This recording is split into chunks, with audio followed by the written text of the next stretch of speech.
Keponakanku diculik wewe gombel.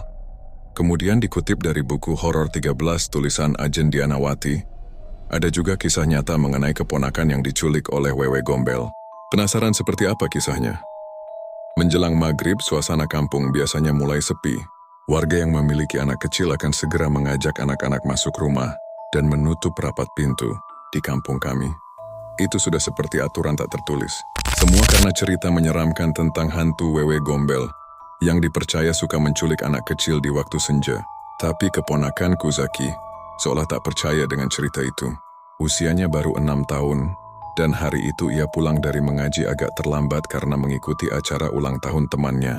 Jalan pulang yang harus melewati perkebunan aren yang sunyi dan gelap. Ibunya, bibiku, menunggu cemas di rumah. Saat malam tiba dan Zaki belum juga pulang, keresahan berubah jadi kepanikan.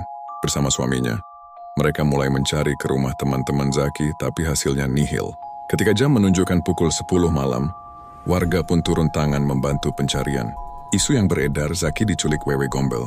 Salah satu tetangga menyarankan untuk memanggil Pak Ijal, sesepuh desa yang dikenal punya mata batin. Menurut Pak Ijal, Zaki tak jauh dari rumah. Ia berada di area kebun aren. Warga pun membawa obor dan peralatan dapur, mengetuk-ngetukkannya sambil memanggil nama Zaki. Tiba-tiba, Paman melihat sepeda Zaki di tanah dan tak lama kemudian seseorang melihat ke atas pohon.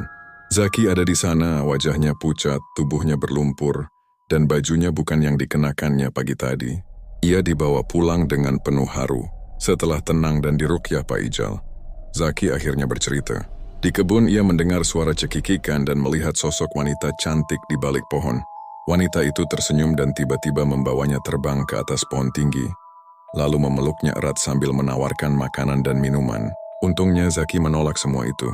Menurut Pak Ijal, jika Zaki sempat menyentuh makanan atau minuman dari makhluk itu, ia bisa menjadi bisu seumur hidup. Konon makanan itu sebenarnya adalah kotoran manusia, yang disulap agar tampak lezat.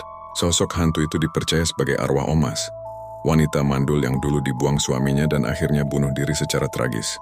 Karena kerinduan mendalam akan anak, arwahnya terus bergentayangan menculik anak-anak yang dianggapnya bisa menjadi pengganti anak kandung yang tak pernah ia miliki. Peristiwa ini membuat warga kampung semakin waspada. Kini semua anak diwajibkan pulang sebelum maghrib.